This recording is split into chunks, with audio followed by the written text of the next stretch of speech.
नमस्कार। मैं doctor Anjali Jaipal, associate professor, SD government college Beawar. आज का हमारा ई कंटेंट का टॉपिक है सामाजिक परिवर्तन की विशेषताएं, कैरेक्टरिस्टिक्स ऑफ सोशल चेंज। सामाजिक परिवर्तन की विशेषताओं में सबसे पहला है सामाजिक परिवर्तन की प्रकृति सामाजिक होती है।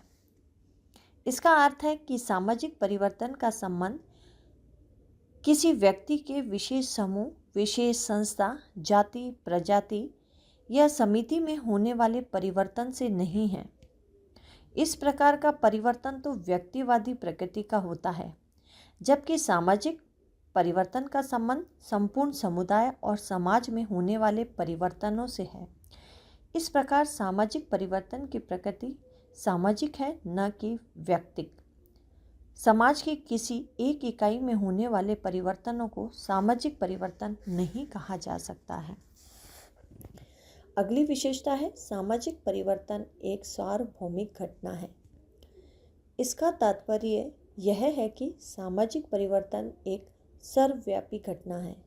यह सभी समाजों और सभी कालों में होता है। मानव समाज के उत्पत्ति काल से लेकर आज तक इसमें अनेक परिवर्तन हुए हैं और आगे भी होते रहेंगे। मानव इतिहास में कोई भी ऐसा समाज नहीं रहा है जो परिवर्तन के दौर से गुजरा ना हो और पूर्णतः स्थिर और स्थायित्व हो।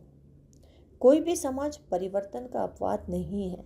यह अवश्य संभव है कि विभिन्न कालों एवं समाजों में परिवर्तन की प्रकृति, इसकी गति और इसके स्वरूप में अंतर हो। अतः परिवर्तन की सार्वभौमिकता को प्रकट करते हुए बीड स्ट्रीट ने कहा है कि कोई भी दो समाज पूर्णतः समान नहीं है।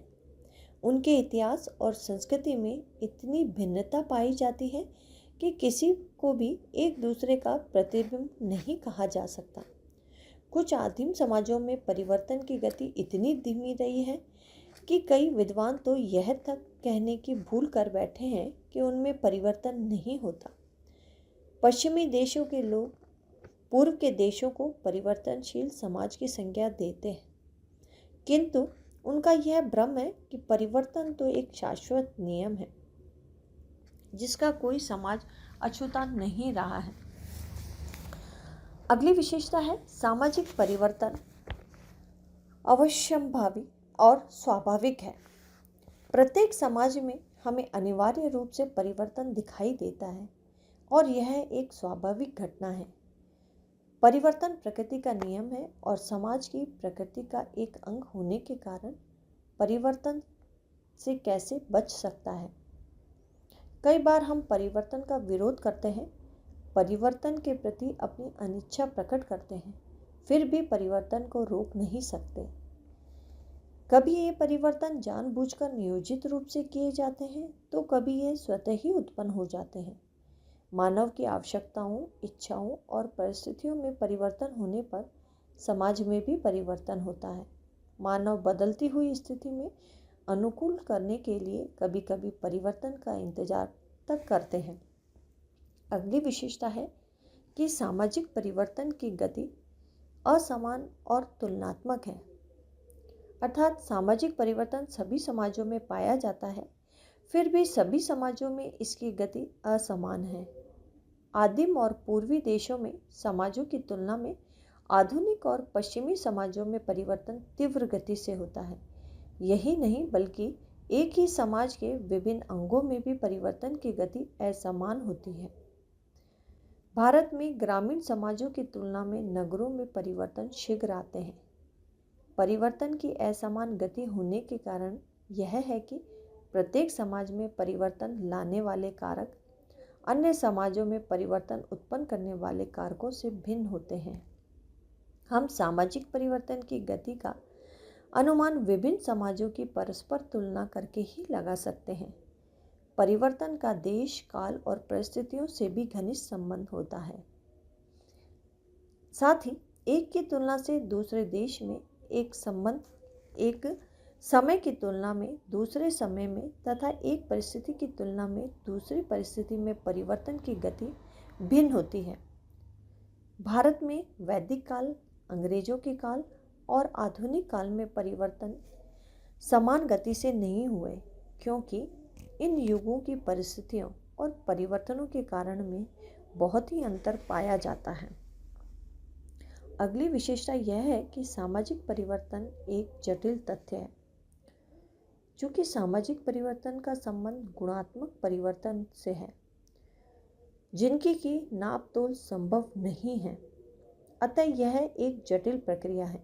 अर्थात इसे हम नाप तोल नहीं सकते हैं, इसे छू नहीं सकते, हम इसे देख नहीं सकते, होते हुए देख नहीं सकते, लेकिन हम इसे भांप सकते हैं, हम इसे महसूस कर सकते हैं। किसी भी भौतिक वस्तु अथवा भौतिक संस्कृति में होने वाले परिवर्तनों को मीटर के द्वारा, गज के द्वारा या किलोग्राम के द्वारा अर्थात इकाई के द्वारा हम नाप सकते हैं, लेकिन भौतिक संस्कृति में होने वाले परिवर्तनों को हम नाप नहीं सकते हैं।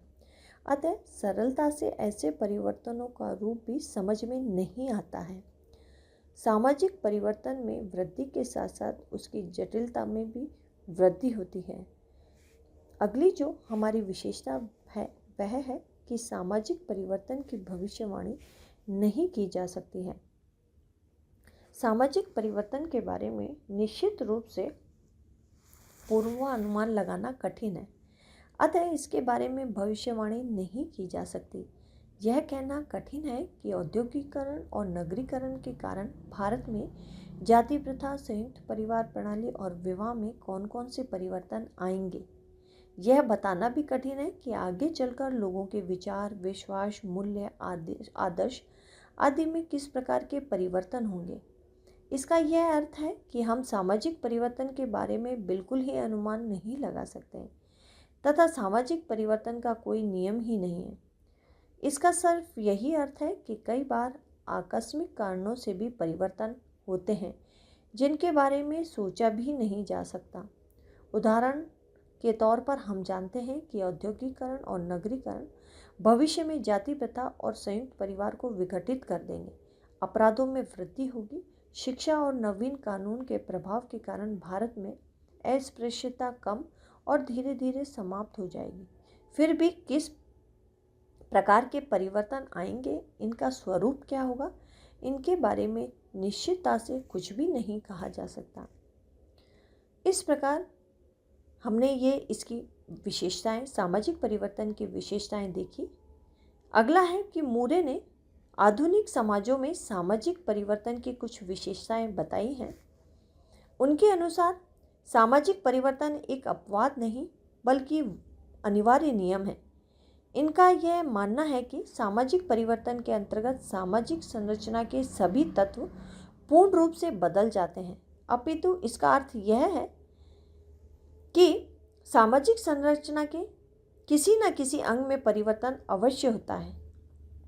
सामाजिक पुनर्निर्माण की अवधि में इनकी गति सबसे अधिक रहती है। अगली विशेषता यह है कि पहले के समाजों की तुलना में आधुनिक समाजों में परिवर्तन अधिक होते हैं और इन परिवर्तनों को आज हम अधिक स्पष्ट रूप से देख सकते हैं। अगली विशेषता यह है कि यद्यपि परिवर्तन का फैलाव सामाजिक जीवन के सभी क्षेत्रों में देखा जा सकता है, फिर भी विचारों और संस्थाओं में परिवर्तन की जो गति है वह कहीं तेज भौतिक वस्तुओं के क्षेत्र में देखने को मिलती है। अगली विशेषता यह है कि स्वाभाविक ढंग से एक सामान्य गति से जो परिवर्तन होते हैं उनका प्रभाव हमारे विचारों पर, हमारी संरचना पर बहुत अधिक पड़ता है। सामाजिक परिवर्तन के संबंध में अनुमान लगाया जाता है, किंतु उसके बारे में निश्चित रूप से कुछ भी नहीं कहा जा सकता है। अगली विशेषता है कि सामाजिक परिवर्तन गुणात्मक होता है, अर्थात सामाजिक परिवर्तन के अंतर्गत ऐसी एक स्थिति दूसरी स्थिति को परिवर्तित करती है और यह क्रम तब तक चलता रहता है जबकि इसके अच्छे या बुरे प्रभावों से संपूर्ण समाज परिचित नहीं हो पाता है। अगली विशेषता यह है कि आधुनिक समाजों में सामाजिक परिवर्तन ना तो मनमाने ढंग से किया जा सकता है, ना ही उसे प्राकृतिक नियमों पर स्वतंत्र व असंगठित छोड़ दिया जाता है। साधारणतः प्रत्येक समाज में जितना भी सामाजिक नियोजन के द्वारा इसे नियंत्रित और इच्छित उद्देश्यों की पूर्ति की दिशा में क्रियाशील बनाया जा सकता है। इस प्रकार आज हमने सामाजिक परिवर्तन के प्रमुख जो भी विशेषताएं हैं उनके बारे में यहाँ पर जानकारी ली है। धन्यवाद।